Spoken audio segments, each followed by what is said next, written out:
ایک چھوٹے سے گاؤں میں آصف نام کا ایک نوجوان رہتا تھا۔ آصف بہت ہی شرارتی اور نافرمان تھا۔ وہ نماز نہیں پڑھتا تھا، روزہ نہیں رکھتا تھا اور ماں باپ کی بات نہیں مانتا تھا۔ گاؤں کے لوگ اسے نصیحتیں دیتے لیکن وہ کسی کی نہ سنتا۔ ہر سال شب برات آتی اور چلی جاتی لیکن آصف کے دل پر کوئی اثر نہ ہوتا۔ ایک سال شب برات کی رات کو آصف گھر میں بیٹھا ہوا تھا۔ باہر چاند کی روشنی پھیلی ہوئی تھی اور ہوا میں خوشبو تھی۔ گاؤں کے لوگ مسجد میں عبادت میں مصروف تھے۔ آصف کے دل میں اچانک ایک خیال آیا، آج کی رات کوئی خاص رات ہے۔ لوگ کہتے ہیں کہ آج کی رات میں اللہ تعالیٰ بندوں کی مغفرت کرتا ہے، کیا میں بھی اپنے گناہوں کی معافی مانگوں؟ لیکن پھر اس نے سوچا، نہیں، میں نے تو بہت گناہ کیے، اللہ مجھے کیوں معاف کرے گا؟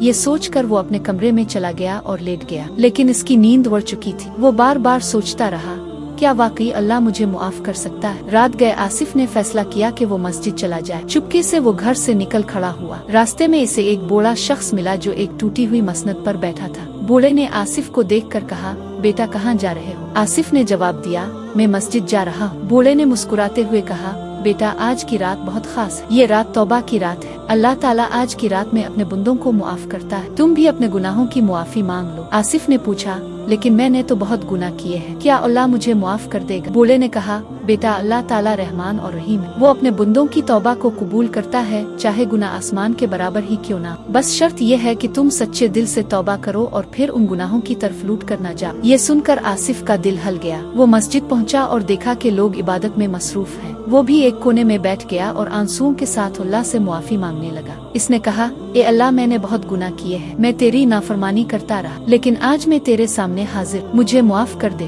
مجھے ایک نیا موقع دے۔ آصف نے ساری رات عبادت کی اور اپنے گناہوں پر سچے دل سے پشیمان ہوا۔ صبح ہوئی تو وہ گھر واپس آیا۔ اس کے دل میں ایک عجیب سکون تھا۔ اس نے فیصلہ کیا کہ وہ اپنی زندگی بدل دے گا۔ وقت گزرتا گیا اور آصف نے اپنی زندگی کو مکمل طور پر بدل دیا۔ وہ نماز پڑھنے لگا، روزہ رکھنے لگا اور ماں باپ کی خدمت کرنے لگا۔ گاؤں کے لوگ اس کی تبدیلی دیکھ کر حیران رہ گئے۔ ایک دن وہی بوڑھا شخص آصف کے گھر آیا۔ آصف نے اسے پہچان لیا اور کہا، آپ نے مجھے شب برات کی رات نصیحت کی تھی، آپ کی وجہ سے میں نے اپنی زندگی بدل دی۔ بوڑھے نے مسکراتے ہوئے کہا، بیٹا میں تو صرف ایک رہنما تھا، تبدیلی تمہارے اندر سے آئی، اللہ تعالیٰ نے تمہاری توبہ قبول کر لی۔ آصف نے آنسوؤں کے ساتھ کہا، جی ہاں، اللہ بہت مہربان ہے، وہ ہماری توبہ کو قبول کرتا ہے، چاہے ہم کتنے ہی گناہگار کیوں نہ۔ سبق: شب برات کی رات ہمیں یہ سبق دیتی ہے کہ اللہ تعالیٰ بہت مہربان اور غفور الرحیم ہے، وہ ہماری توبہ کو قبول کرتا ہے، چاہے ہم کتنے ہی گناہگار کیوں نہ۔ ہمیں چاہیے کہ ہم سچے دل سے توبہ کریں اور اپنی زندگیوں کو سنواریں۔ اللہ کی رحمت ہمیشہ ہمارے ساتھ ہے، بس ہمیں اس کی طرف لوٹنا ہے۔ اے اللہ، ہم سب کو سچے دل سے توبہ کرنے کی توفیق عطا فرما، ہمیں اپنی رحمت کے سائے میں جگہ دے اور ہمارے گناہوں کو معاف فرما، آمین۔